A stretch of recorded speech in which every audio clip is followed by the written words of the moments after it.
بسم اللہ الرحمن الرحیم۔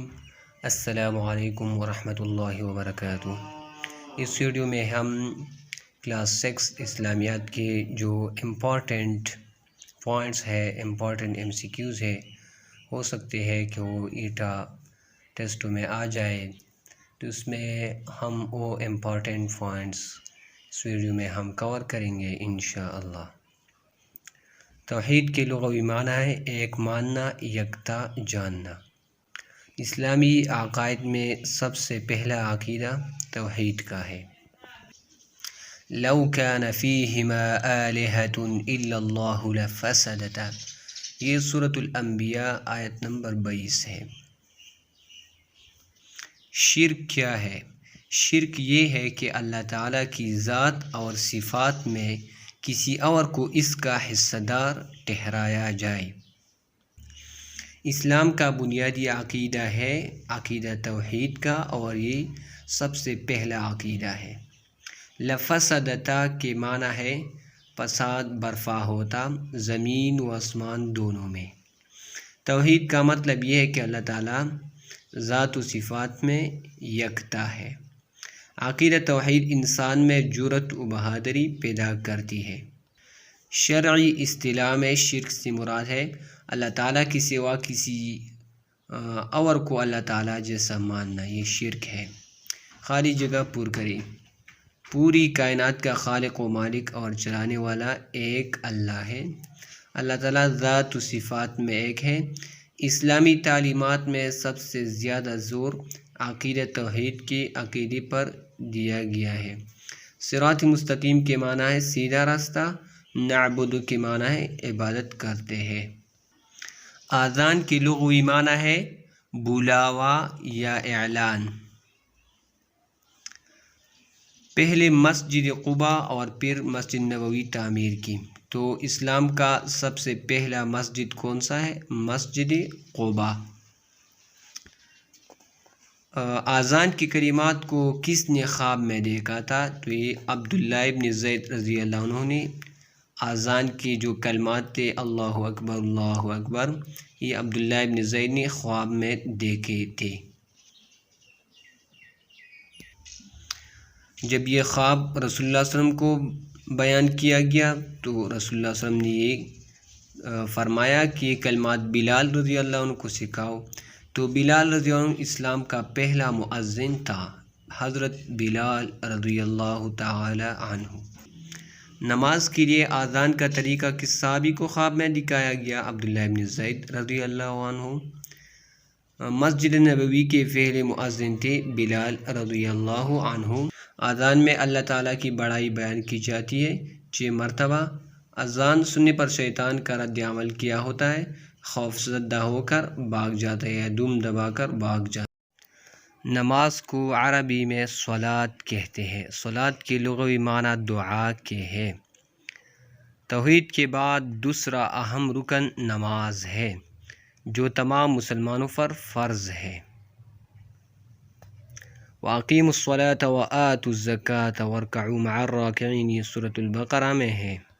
الصلاۃ عماد الدین، نماز دین کا ستون ہے، یہ ایک حدیث ہے۔ نماز مومن کی معراج ہے۔ نماز انسان کو ہر برائی سے روکتی ہے۔ سورۃ العنکبوت میں ہے اتل ما اوحی الیک من الکتاب واقم الصلاۃ ان الصلاۃ تنہی عن الفحشاء والمنکر۔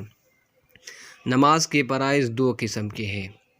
ایک جو نماز سے باہر ہوتے ہیں ان کو شرائط کہا جاتا ہے، اور جو نماز کے اندر ہوتے ہیں ان کو ارکان کہا جاتا ہے۔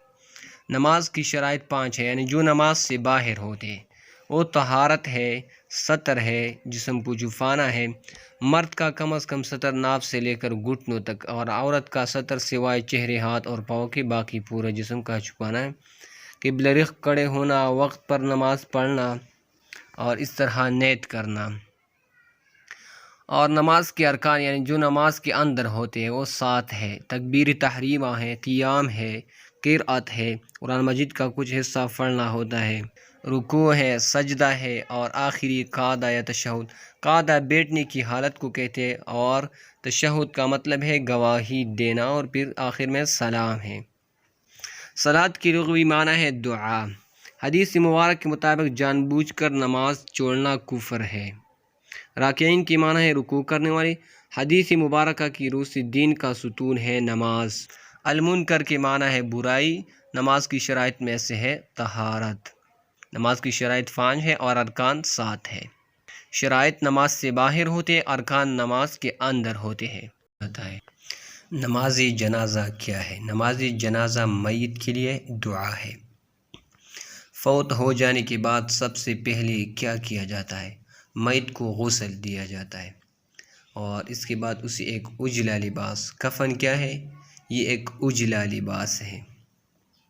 نماز جنازہ میں رکوع اور سجدہ نہیں ہوتا، اور یہ فرض کفایہ ہے۔ فرض کفایہ وہ ہوتا ہے اگر چند مسلمان اسے ادا کرے تو ہر ایک پر فرض نہیں ہے۔ یہ ایک حدیث ہے، جس نے کوئی نماز جنازہ پڑھی تو اس کے لیے 1 قیرات ثواب ہے، اور اگر میت کی تدفین تک ٹھہرا تو 2 قیرات ثواب۔ قیرات احد پہاڑ کے برابر ہے۔ کل نفس ذائقۃ الموت، یہ سورۃ آل عمران کا ایک آیت ہے، اور یہ سورۃ عنکبوت میں بھی ہے۔ ہر جاندار کو موت کا مزہ چکھنا ہے۔ میت کو دفنانے سے پہلے اس پر جو نماز پڑھی جاتی ہے وہ نماز جنازہ کہلاتی ہے۔ میت کو جو لباس پہنایا جاتا ہے وہ اجلا لباس کفن ہوتا ہے۔ نماز جنازہ فرض کفایہ ہے۔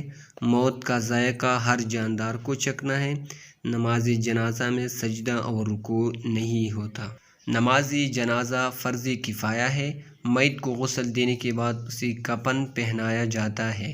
نماز جنازہ میں شریک ہونا ثواب کا کام ہے۔ ہر جاندار کو موت کا مزہ چکھنا ہے۔ حج کی لغوی معنی ہے ارادہ یا قصد کرنا۔ حج اسلام کا 5واں رکن ہے، اور تمام عمر میں 1 مرتبہ ادا کرنا فرض ہے۔ کس پر فرض ہے؟ جو استطاعت رکھتا ہے۔ وَلِلَّهِ عَلَى النَّاسِ حِجُّ الْبَيْتِ مَنِ اسْتَطَاعَ إِلَيْهِ سَبِيلًا، سورۃ آل عمران۔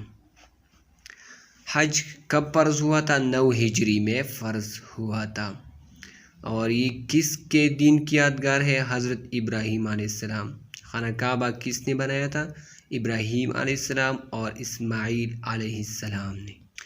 یہ رسول اللہ صلی اللہ علیہ وسلم کا ایک حدیث ہے کہ جو شخص حج کی استطاعت رکھتا ہو اور وہ حج ادا نہ کرے تو یہودی یا نصرانی کی موت مرے گا۔ حج اسلام کا 5واں رکن ہے۔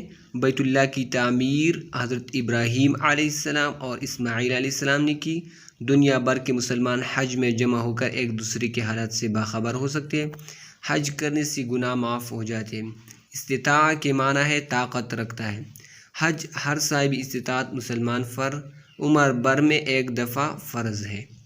حج ذریعہ ہے گناہوں کی معافی کا۔ حج کی استطاعت رکھنے کے باوجود حج نہ کرنا بڑا گناہ ہے۔ حدیبیہ مکہ مکرمہ سے تقریباً 18 کلومیٹر دور ہے۔ حدیبیہ کیا ہے؟ یہ ایک کنویں کا نام تھا، اور وہاں پر ایک چھوٹا سا گاؤں بھی اس نام سے تھا۔ رسول اللہ صلی اللہ علیہ وسلم نے عمرہ کرنے کا ارادہ کب فرمایا تھا؟ یہ ہجرت کے 6 سال کو آپ صلی اللہ علیہ وسلم نے عمرہ کرنے کا ارادہ فرمایا تھا۔ آپ صلی اللہ علیہ وسلم کے ساتھ تقریباً 1500 صحابہ عمرہ ادا کرنے کے لیے روان ہو گئے تھے۔ جب رسول اللہ صلی اللہ علیہ وسلم مکہ مکرمہ نزدیک آئے تو آپ صلی اللہ علیہ وسلم نے اپنا سفیر کون بنایا تھا؟ عثمان رضی اللہ عنہ کو اپنا سفیر بنایا تھا۔ تو جب عثمان رضی اللہ عنہ واپس نہیں آیا تو یہ افواہ پھیلی گئی کہ عثمان رضی اللہ عنہ کو شہید کیا گیا ہے۔ تو وہاں پر رسول اللہ صلی اللہ علیہ وسلم اور صحابہ نے ایک بیعت کیا تھا جس کو بیعت رضوان کہا جاتا ہے، اور سورۃ الفتح میں اس کا ذکر آیا ہے اس آیت میں۔ جب مشرکین کو بیعت رضوان کا پتہ چل گیا تو انہوں نے سہیل ابن عمر کو رسول اللہ صلی اللہ علیہ وسلم کی خدمت میں صلح کی بات چیت کے لیے بھیجا تھا، اور پھر صحابہ اور مشرکین مکہ کے درمیان ایک صلح نامہ ہوا تھا جس کو صلح حدیبیہ کہا جاتا ہے، اور صلح حدیبیہ کے 7 شرائط تھے۔ جب صلح نامہ لکھا جا رہا تو حضرت ابو جندل رضی اللہ عنہ مسلمان ہو چکے تھے اور مشرکین مکہ کی قید میں تھے۔ رسول اللہ علیہ وسلم نے ان کو واپس کر دیا تھا، اور ابو جندل کے والد کا نام تھا سہیل ابن عمر۔ صلح حدیبیہ کو فتح مبین کہا گیا ہے، اور اس کے 2 سال بعد فتح مکہ کا پیش خیمہ ثابت ہوا۔ حدیبیہ تھا یہ ایک چھوٹا سا گاؤں تھا، وہاں پر ایک کنواں بھی تھا، مکہ مکرمہ سے تقریباً 18 کلومیٹر دور تھا۔ آپ صلی اللہ علیہ وسلم کے ساتھ 1500 صحابہ کرام جانے کو تیار ہوئی تھی۔ مسلمانوں کو کوئی بھی ہتھیار لے جانے کی اجازت نہیں تھی سوائے تلوار کی، وہ بھی بند۔ مشرکین نے حضرت عثمان رضی اللہ عنہ کو بیت اللہ کا طواف کرنے کی پیشکش کی تو آپ صلی اللہ علیہ وسلم نے یہ پیشکش رد کر دی۔ کفار نے سہیل ابن عمر کو مسلمانوں کے ساتھ بات چیت کے لیے بھیجا تھا۔ حدیبیہ کے مقام پر صحابہ رضی اللہ عنہ نبی کریم صلی اللہ علیہ وسلم کے دست مبارک پر جو بیعت کی اس کا نام بیعت رضوان ہے، اور یہ کس صحابی کے لیے کیا گیا تھا؟ حضرت عثمان رضی اللہ عنہ کے لیے۔ رسول اکرم صلی اللہ علیہ وسلم نے ہجرت کے 6 سال عمرہ کے لیے مکہ مکرمہ جانے کا ارادہ کیا تھا، لیکن عمرہ ادا نہیں کیا تھا کیونکہ وہاں پر واقعہ پیش آیا تھا جس کے بعد صلح حدیبیہ ہوا تھا۔ حدیبیہ مکہ مکرمہ سے تقریباً 18 کلومیٹر دور ہے۔ نبی کریم صلی اللہ علیہ وسلم تک یہ افواہ پہنچی کہ حضرت عثمان رضی اللہ عنہ کو شہید کر دیا گیا ہے۔ صلح حدیبیہ کب ہوا تھا؟ سن 6 ہجری میں۔ تو پھر رسول اللہ صلی اللہ علیہ وسلم نے خطوط کا ایک سلسلہ شروع کیا تھا۔ سب سے پہلا خط رسول اللہ صلی اللہ علیہ وسلم نے شاہی ہرقل قیصر روم کو بھیجا تھا، اور یہ حضرت دحیہ کلبی رضی اللہ عنہ نے بھیجا تھا۔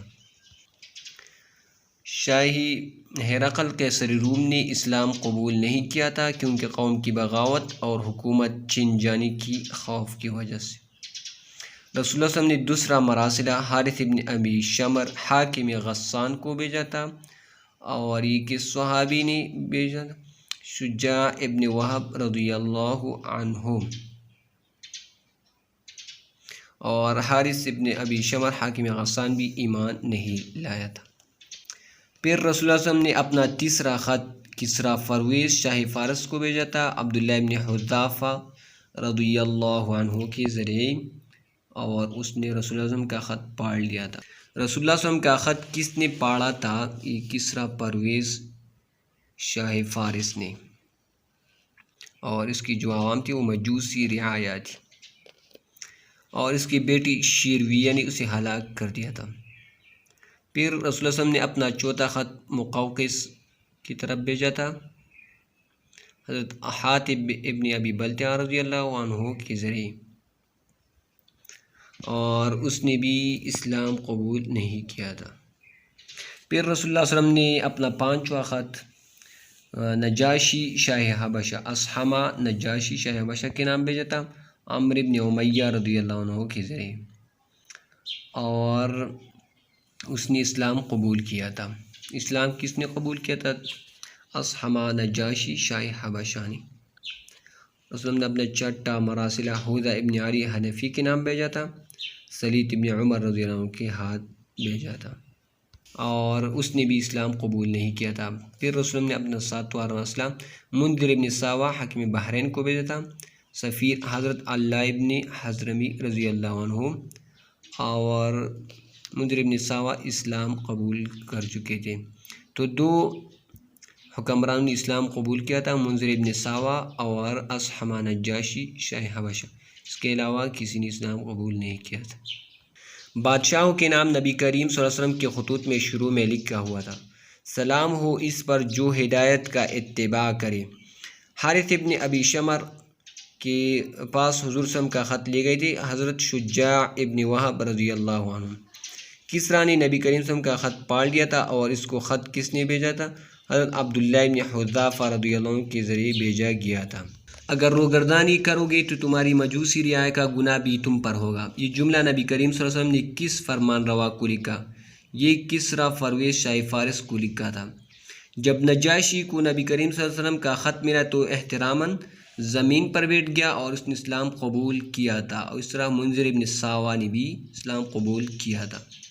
غزوہ خیبر۔ خیبر مدینہ منورہ سے شمال کی جانب ہے، اور کتنے فاصلے پر ہے؟ 200 کلومیٹر شمال کی طرف، مدینہ سے شمال کی طرف آپ 200 کلومیٹر تک جاؤ گے تو خیبر آئے گا۔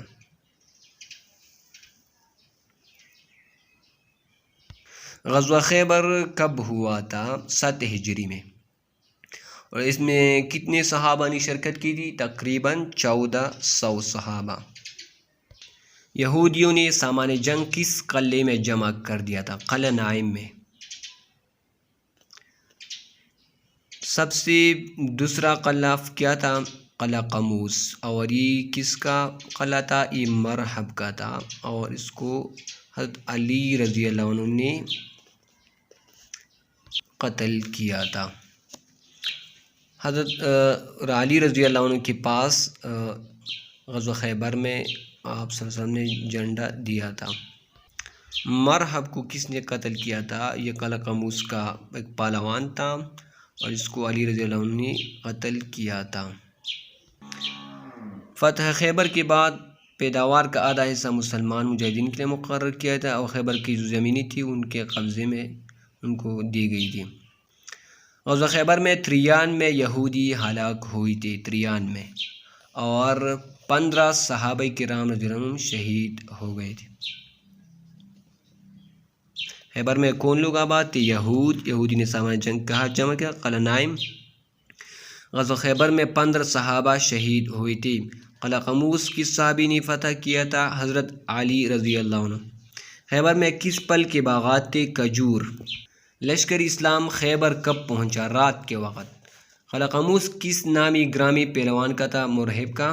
مرہب کو قتل کیا حضرت علی رضی اللہ عنہ۔ غزوہ خیبر میں کتنی یہودی ہلاک ہوئی؟ 93 اور 15 صحابہ کرام شہید ہو گئے تھے۔ اور غزوہ خیبر 7 ہجری کو ہوا تھا۔ خیبر بڑا وسیع اور شاداب علاقہ تھا۔ خیبر کے باشندے قلعہ بند گھروں میں رہتے تھے۔ خیبر مدینہ منورہ سے شمال کی جانب تقریباً 200 کلومیٹر پر واقع ہے۔ یہودی خیبر نے 6 ہجری میں ایک بڑا لشکر مدینہ منورہ پر حملے کے لیے تیار کیا تھا۔ لشکر اسلام کی قیادت حضرت علی رضی اللہ عنہ کے ہاتھ میں تھا۔ یہ غزوہ خیبر کی بات ہے۔ طہارت کے معنی صفائی اور پاکیزگی کے ہیں۔ ان اللہ یحب التوابین ویحب المتطہرین، یہ کس سورہ میں ہے؟ سورۃ البقرہ میں ہے۔ واللہ یحب المتطہرین، یہ سورۃ توبہ کا ایک آیت ہے۔ وثیابک فطہر والرجز فہجر، یہ سورۃ مدثر کی آیت ہے۔ اپنے کپڑے پاک رکھو اور ناپاکی سے دور رہو۔ الطہور شطر الایمان، یہ حدیث ہے۔ طہارت کی 2 قسمیں ہیں، بدن کو نجاست سے پاک رکھنا، باطن کو شرک، بد اخلاقی اور قسم کی ناپسندیدہ خصائص سے پاک۔ آپ صلی اللہ علیہ وسلم نے کچی پیاز اور لہسن کھا کر مسجد میں آنے سے منع فرمایا۔ طہارت کے معنی ہے پاکیزگی۔ قرآن مجید میں اپنا لباس صاف رکھنے کا حکم دیا گیا ہے۔ نبی کریم صلی اللہ علیہ وسلم کی سیرت امت مسلمہ کے لیے ایک عملی نمونہ ہے۔ پیاز اور لہسن کھا کر مسجد میں جانا منع ہے۔ توابین کے معنی ہے توبہ کرنے والے۔ پاکیزگی ایمان کا حصہ ہے۔ وثیابک فطہر، یہ سورۃ مدثر کی ایک آیت ہے۔ اللہ تعالیٰ صاف رہنے والوں کو پسند کرتا ہے۔ اسلام دین ہے صفائی کا۔ صداقت کے معنی ہے سچائی اور راست بازی۔ صادق سچے کو اور صدیق ہمیشہ سچ بولنے والے کو کہتے ہیں۔ یا ایھا الذین آمنوا اتقوا اللہ وکونوا مع الصادقین، یہ سورۃ توبہ کی آیت ہے۔ من المؤمنین رجال صدقوا ما عاہدوا اللہ علیہ، سورۃ الاحزاب۔ صدق ینجی والکذب یہلک، یہ حدیث ہے۔ جب بندہ جھوٹ بولتا ہے تو اس کی بدبو سے فرشتہ 1 میل دور چلا جاتا ہے۔ منافق کی کتنی نشانیاں ہیں؟ 3 نشانیاں ہیں۔ جھوٹ ہمیں ہلاک کرتا ہے۔ جھوٹ کی بدبو سے فرشتہ 1 میل دور چلا جاتا ہے۔ سچائی سے دل کو اطمینان ملتا ہے۔ نیکی جنت کی راہ دکھاتی ہے۔ صادق کے معنی سچا ہے۔ صدیق ہمیشہ سچ بولنے والے کو کہتے ہیں۔ اللہ سے ڈرتے رہو اور راست بازوں کے ساتھ رہو، یہ سورۃ توبہ کی آیت ہے۔ یا ایھا الذین آمنوا اتقوا اللہ وکونوا مع الصادقین۔ آن حضور صلی اللہ علیہ وسلم نے بھی سچ بولنے پر بہت زور دیا ہے۔ سچ نجات دیتا ہے اور جھوٹ ہلاک کر دیتا ہے۔ امانت کے لیے دیانت اور ایمانداری کے الفاظ بھی بولے جاتے ہیں۔ اگر کسی کا راز ہمارے پاس ہے تو اس کو چھپانا امانت۔ المجالس بالامانہ، یہ حدیث ہے۔ مجلس میں کہی ہوئی بات امانت ہے، یعنی اس کو افشا نہیں کرنا چاہیے۔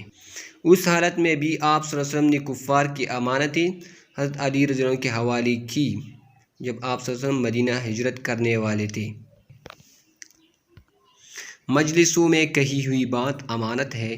مکہ مکرمہ میں آپ صلی اللہ علیہ وسلم امین کے نام سے مشہور تھے۔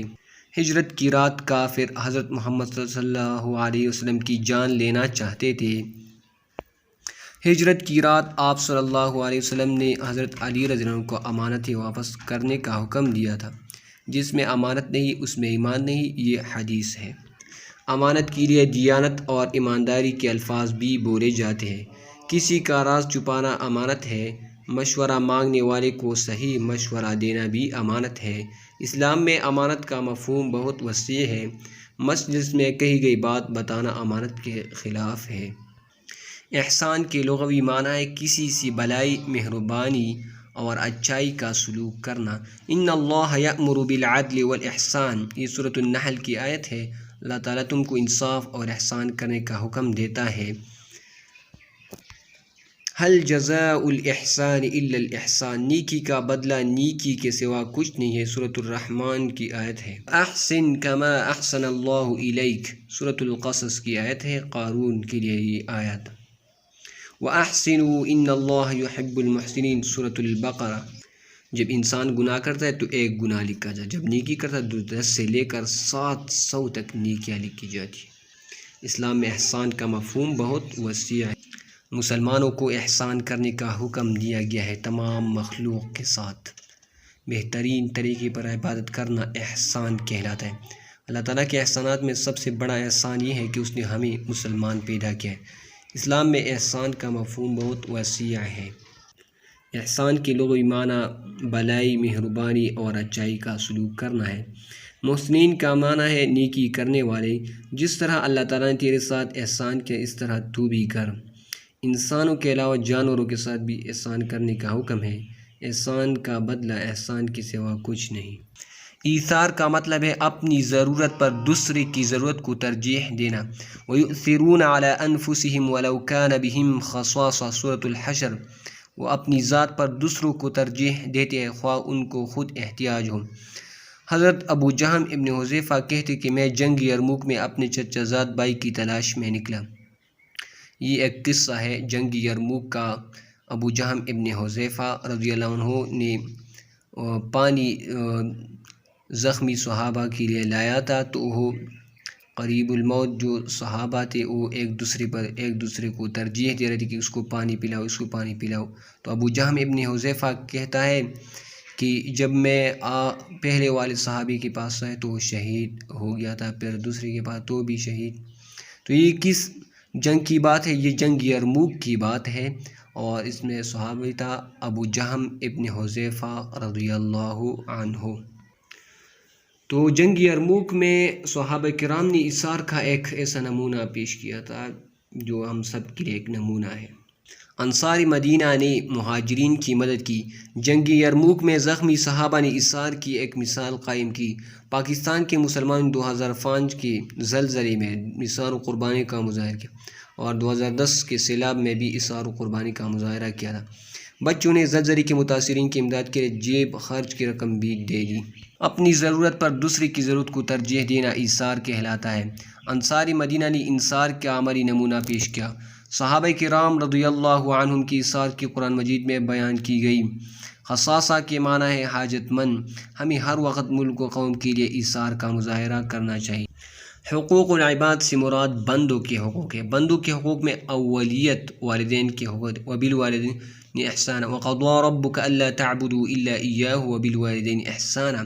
اللہ کی عبادت کے بعد سب سے پہلا حق جو ہے وہ والدین کا حق ہے۔ سورۃ بنی اسرائیل میں یہ آیت ہے، انشکر لی ولوالدیک، کہ میرا شکر بھی کرتا رہے اور اپنے ماں باپ کا بھی۔ یہ سورۃ لقمان کا ذکر ہے۔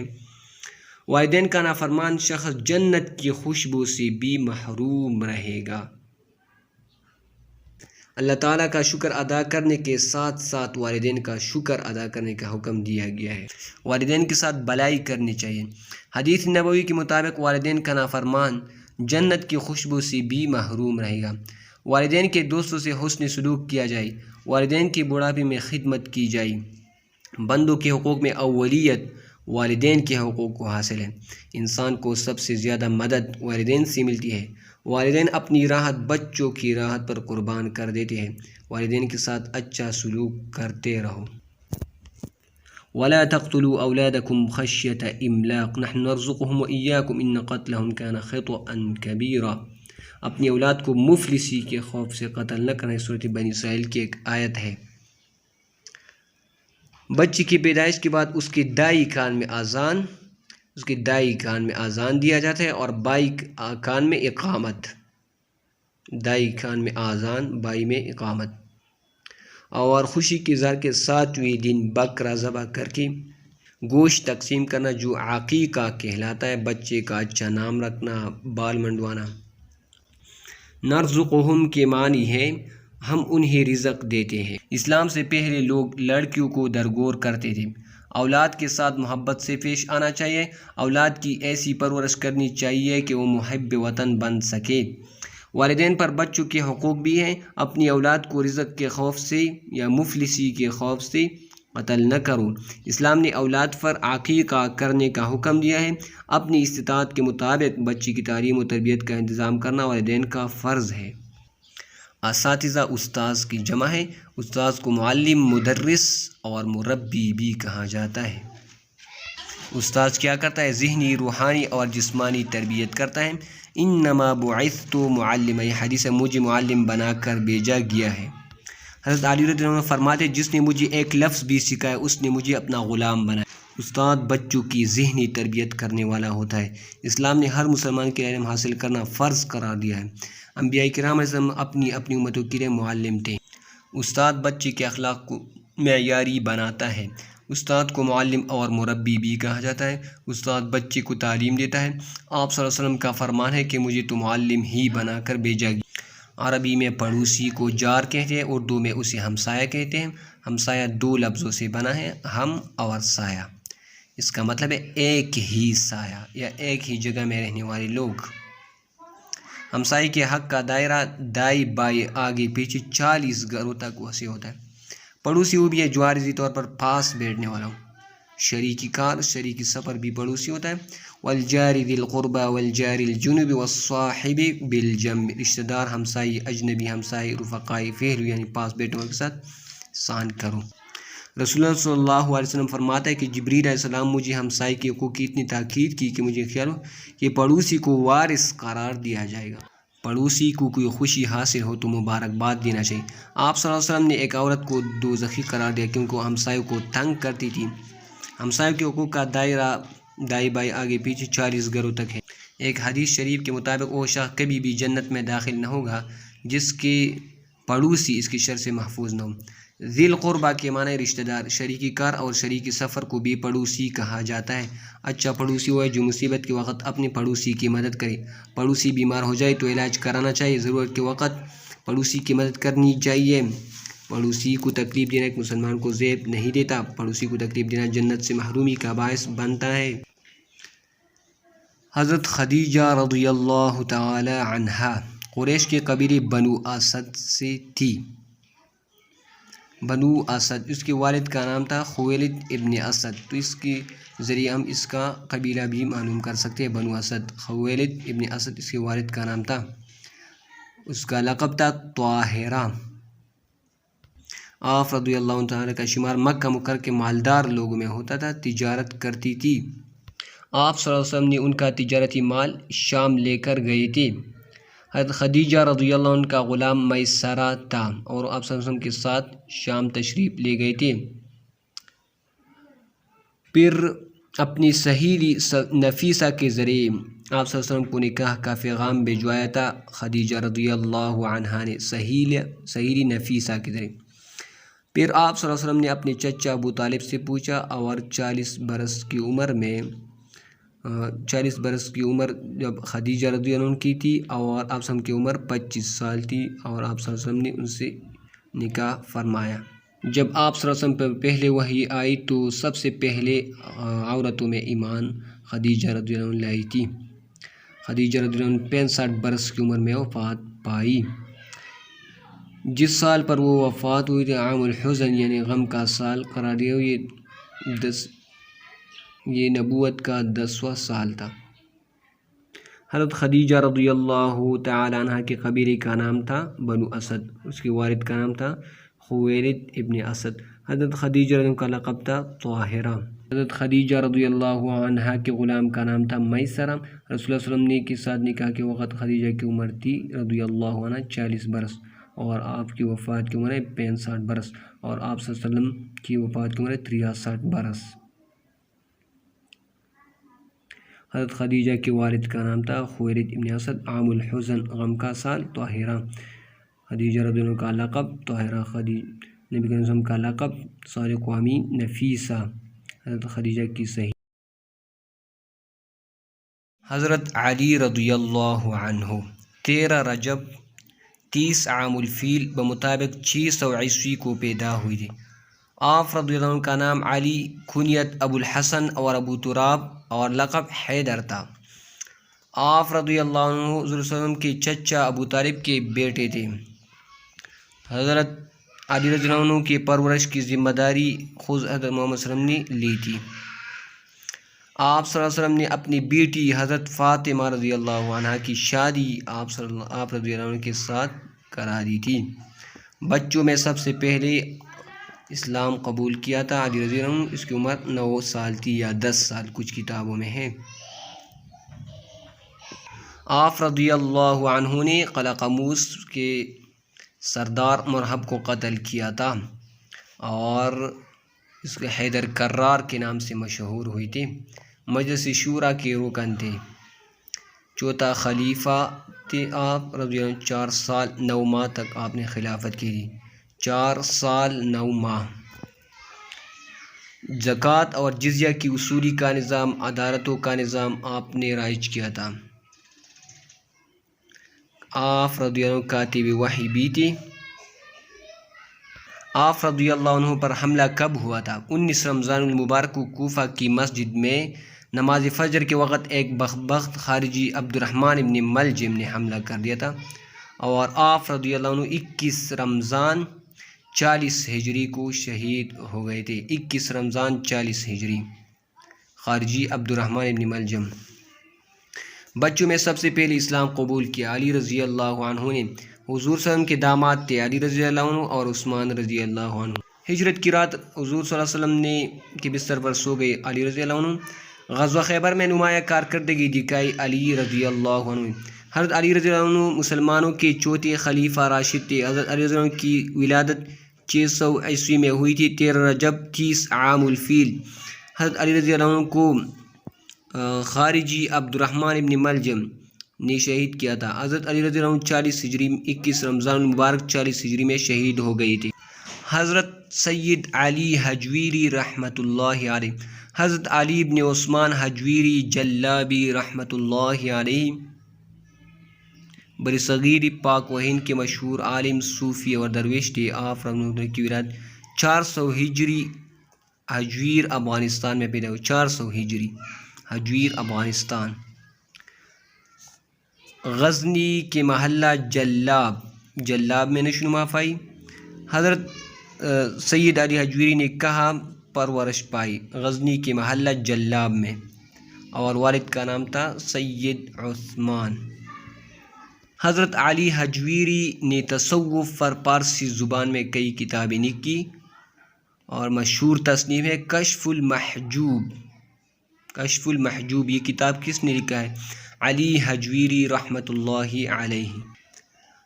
حضرت علی حجویری کہاں قیام کرتے تھے؟ لاہور میں، اور اپنی زندگی لاہور میں گزاری، اور 425 ہجری میں وفات پا گئے لاہور میں۔ اور کب پیدا ہوئے تھے؟ 400 ہجری حجویر افغانستان میں۔ سید علی حجویری پیدا ہوئی افغانستان میں 400 ہجری ہجویر میں۔ سید علی ہجویری دین کی اشاعت کرتے رہے لاہور میں۔ سید علی ہجویری دین کا علم حاصل کرنے کے لیے گئی عراق۔ سید علی ہجویری دین کا علم حاصل کرنے کہاں گئے تھے؟ عراق۔ سید علی ہجویری نے غزنی کے محلہ جلاب میں نشوونما پائی۔ سید علی ہجویری نے علم کے لیے سفر اختیار کیا۔ سید علی ہجویری لاہور میں تبلیغ دین کرتے رہے۔ سید علی ہجویری نے تصوف کتابیں لکھی فارسی میں، اور اس کا مشہور کتاب ہے کشف المحجوب۔ طارق ابن زیاد کا تعلق شمالی افریقہ کے بربر قبائل سے ہے۔ طارق ابن زیاد کون تھا؟ یہ شمالی افریقہ کے بربر قبائل سے تھا۔ وہ نامور مسلمان جرنیل موسیٰ ابن نصیر کی تربیت یافتہ ہے۔ موسیٰ ابن نصیر۔ طارق ابن زیاد نے کس سے تربیت حاصل کی تھی؟ مسلمان جرنیل موسیٰ ابن نصیر سے۔ طارق ابن زیاد کس شہر کا حاکم تھا؟ طنجہ کا۔ شمالی افریقہ میں اسلامی افواج کا سپہ سالار تھا۔ اندلس کے لوگوں کو ان مظالم سے نکالنے کے اندلس ہی کے ایک سردار کاؤنٹ جولین نے موسیٰ ابن نصیر سے درخواست کی کہ اندلس پر حملہ کرے۔ اندلس پر حملہ کرنے کا درخواست کس نے کیا تھا؟ اندلس کے سردار کاؤنٹ جولین نے۔ کاؤنٹ جولین کس سے؟ موسیٰ ابن نصیر سے۔ موسیٰ ابن نصیر نے اس وقت اموی خلیفہ ولید ابن عبد الملک سے حملے کی اجازت مانگی تھی۔ موسیٰ ابن نصیر نے کس کو حکم دیا تھا کہ وہ اندلس پر حملہ کرے؟ طارق ابن زیاد کو۔ تو اس نے 7000 سپاہیوں کے ساتھ کشتی میں سوار ہو کر ساحل اندلس کے جنوبی حصے پر اترے تھے۔ طارق ابن زیاد ساحل اندلس کی جس حصے پر اترے اس کا نام جبل الطارق رکھا، جبل الٹر، اور اس پر اترنے کے بعد اس نے حکم دیا تھا کہ ساری کشتیوں کو جلا دیا جائے۔ موسیٰ ابن نصیر نے طارق ابن زیاد کی مدد کے لیے کتنی مزید فوجی؟ 5000۔ تو ایک کتنے بن گئے؟ 12000۔ اور عیسائی فوج کی تعداد 1,00,000 تھی۔ عیسائی فوج کا لیڈر کون تھا؟ بادشاہ راڈرک۔ اور یہ واقعہ کب پیش ہوا تھا؟ 5 شوال 92 ہجری بمطابق 711۔ 5 شوال 92 ہجری بمطابق 711 ہجری۔ خلیفہ ولید ابن عبد الملک کے بعد کون خلیفہ تھا؟ سلیمان ابن عبد الملک، اور ان کا موسیٰ ابن نصیر کے ساتھ تعلقات اچھے نہیں تھے۔ تو اس وجہ سے طارق ابن زیاد کو بھی ایک معقول معاوضہ دے کر ملک شام کی شہر میں قیام پذیری کا حکم دیا گیا تھا، اور اسلام کی بہادر جرنیل نے شام کے ایک شہر میں گمنامی کی زندگی گزاری اور وفات پائی۔ طارق ابن زیاد کا تعلق شمالی افریقہ کی کون سی نسل سے تھا؟ بربر۔ عیسائی حکومت کے مظالم کے بارے میں کس نے مسلمان حکومت کیا؟ سردار کاؤنٹ جولین نے۔ طارق ابن زیاد کس علاقے کا حاکم تھا؟ طنجہ شہر کا حاکم تھا۔ طارق ابن زیاد کی زیر نگرانی مسلمان لشکر کی کل تعداد کتنی تھی؟ 7000، اور پھر 5000 بعد میں بھیج گئی۔ طارق ابن زیاد نے سمندر پار کرنے کے بعد ساحل پر اپنے لشکر کو کیا حکم دیا؟ کشتیاں جلا دو۔ طارق ابن زیاد کو موسیٰ ابن نصیر نے تربیت دی۔ اس وقت کا عیسائی حکمران اپنی رعایا پر ظلم کرتا تھا، اس کا نام تھا راڈرک۔ جبل الطارق کا موجودہ نام جبل الٹر ہے۔ اندلس کے بادشاہ کا نام راڈرک تھا۔ تو یہ تھی اسلامیات کلاس 6 کی امپورٹنٹ MCQs۔ امید کرتا ہوں اس سے آپ بہت کچھ سیکھیں گے۔ ملتی ہے اگلی ویڈیو میں اگلے سبق کے ساتھ، تب تک کے لیے اللہ حافظ، دعاؤں میں یاد رکھیے گا۔ السلام علیکم ورحمۃ اللہ وبرکاتہ۔